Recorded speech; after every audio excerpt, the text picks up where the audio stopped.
आज हम आपको बताएंगे कि आखिर 23 जून को पटना में अखिलेश यादव किन किन लोगों से मिलेंगे और वहां क्या होने जा रहा है। साथ ही साथ ये भी बताएंगे कि आखिर इस मीटिंग में क्या फैसले लिए जाने की संभावना है और आगे क्या भूमिका बनने वाली है।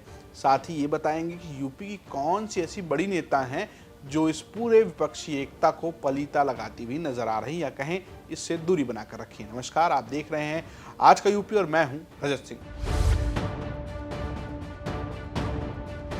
सबसे पहले बात करते हैं 23 जून की पटना में हो रही मीटिंग की। आपको याद होगा कि नीतीश कुमार मुलायम सिंह यादव जब बीमार थे तो उनसे मिलने मैदान पर आए थे और इसके बाद उत्तर प्रदेश की राजनीति में एक नई चीज़ शुरू हुई। उन्होंने कहा कि अखिलेश यादव को लेकर की जो भविष्य की पीढ़ी है उसको आगे बढ़ाया जाएगा। उसके बाद अखिलेश यादव ने उनको बुलाया, वो लखनऊ आए, अखिलेश यादव से मुलाकात की और अब अखिलेश यादव पटना जा रहे हैं। दरअसल नीतीश कुमार ने न सिर्फ अखिलेश यादव बल्कि 23 तारीख को करीबन 17 दलों के लोगों को बुलाया है। इसमें छोटी बड़ी पार्टियां, देश भर से तमाम पार्टियां आ रही हैं और जो विपक्षी एकता की एक मुहिम में लग रही हैं।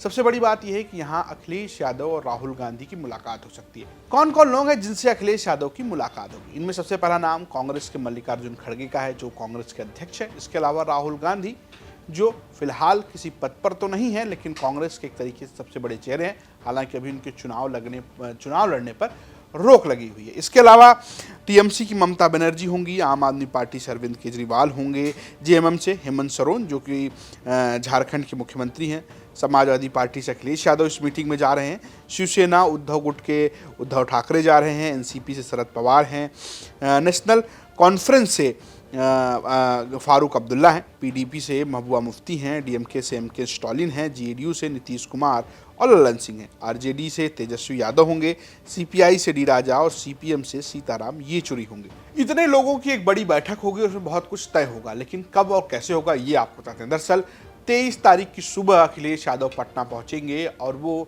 माना जा रहा है कि नीतीश कुमार के घर के पास, यानी कि जो सीएम आवास है अड़े मार्ग, उसके पास में एक गेस्ट हाउस है, वहाँ पर रहेंगे और उसके बाद 11:30 बजे नीतीश कुमार के आवास पे ये मीटिंग शुरू होगी, यानी मुख्यमंत्री आवास पे ये विपक्षी एकता की बड़ी मीटिंग शुरू होगी और यहीं पर सबसे बातचीत की जाएगी।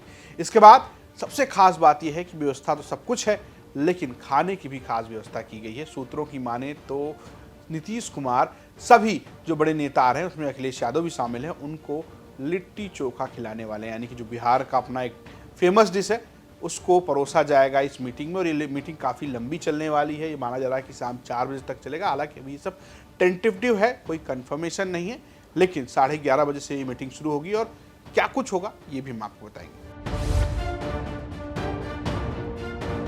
अब आते हैं दूसरी खबर पर कि आखिर इस मीटिंग में होगा क्या। हमने आपको शेड्यूल बता दिया, हमने आपको बता दिया कौन कौन मिलने आ रहे हैं और ये भी बता दिया कि भैया क्या खाना पीना बना हुआ है, लेकिन होगा क्या यहाँ पर?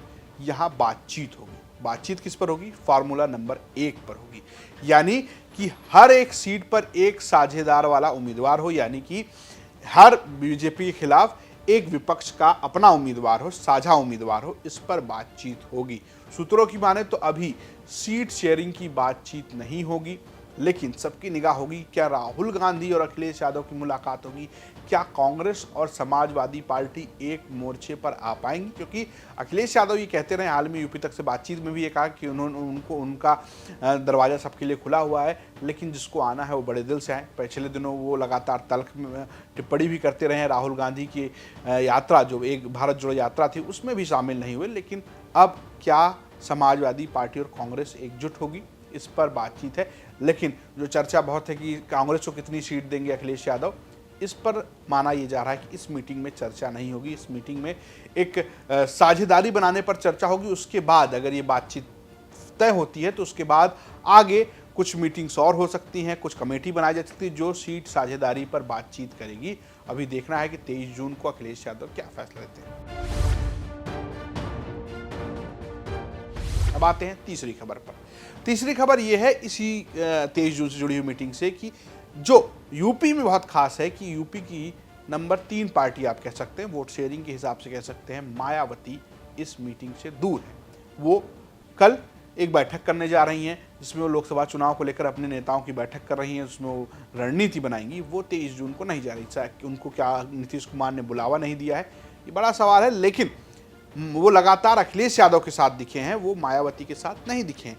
क्या मायावती और कांग्रेस गठबंधन की बहुत चर्चा है, लेकिन मायावती इस मूड में दिख नहीं रही। दरअसल अखिलेश यादव ने पीडीए का एक फॉर्मूला दिया था, पिछड़े, दलित और अल्पसंख्यक। यूपी तक से बातचीत में उन्होंने कहा था कि पीडीए जो है वो एनडीए को हराएगा। पहले सुनिए अखिलेश यादव क्या कह रहे हैं। पहले चैनल पे कह चुका हूं कि पीडीए हराएगा एनडीए को, और मैंने पीडीए का फुल फॉर्म भी बताया था। पिछड़े, दलित, अल्पसंख्यक, मुसलमान भाई इजा सब मिलकर के भारतीय जनता पार्टी को इसलिए हराएंगे क्योंकि भारतीय जनता पार्टी ने जो नारा दिया था सबका साथ सबका विकास, ये इन्होंने धोखा दिया है, ठगा है। क्योंकि जब तक बराबरी नहीं होगी तब तक सबका साथ कैसे होगा।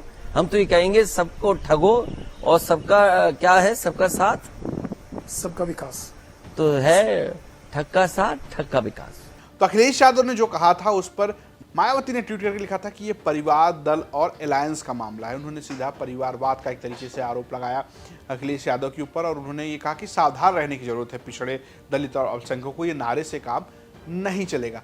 तो ये लग रहा है कि मायावती जो है इस विपक्षी एकता से दूर है। ऐसे में अगर कांग्रेस और समाजवादी पार्टी साथ आ भी जाती तो उत्तर प्रदेश में क्या कर पाएगी, ये भी बहुत बड़ा सवाल है। क्योंकि अगर आप देखेंगे सांसद के हिसाब से तो समाजवादी पार्टी के पास फिलहाल 3 सांसद हैं और कांग्रेस के पास 1 सांसद है। 4 सांसद की पार्टी है। पिछली बार जब मायावती और अखिलेश यादव साथ लड़े थे तब करीबन 16 सीटों पर विपक्ष जीता था। हालांकि उसमें कांग्रेस 1 सीट जीती थी, बाकी 15 सीटों पर 10 सीटों पर मायावती, 5 सीटों पर अखिलेश, 1 सीटों पर कांग्रेस जीती थी, बाकी पर बीजेपी गठबंधन जीता था। हालांकि अखिलेश यादव इसको ये बताते रहे कि बड़ी जीत थी, उन्होंने एक तरीके से उत्तर प्रदेश में बीजेपी को रोकने का काम किया था, बाकी जगह बीजेपी ने क्लीन स्वीप कर दिया था। अब क्या कांग्रेस के साथ वो मिलकर रोक पाएंगे, क्या कुछ होगा, इस पर लगातार हमारी नजर बनी हुई है। आप देखते रहिए यूपी तक। नमस्कार।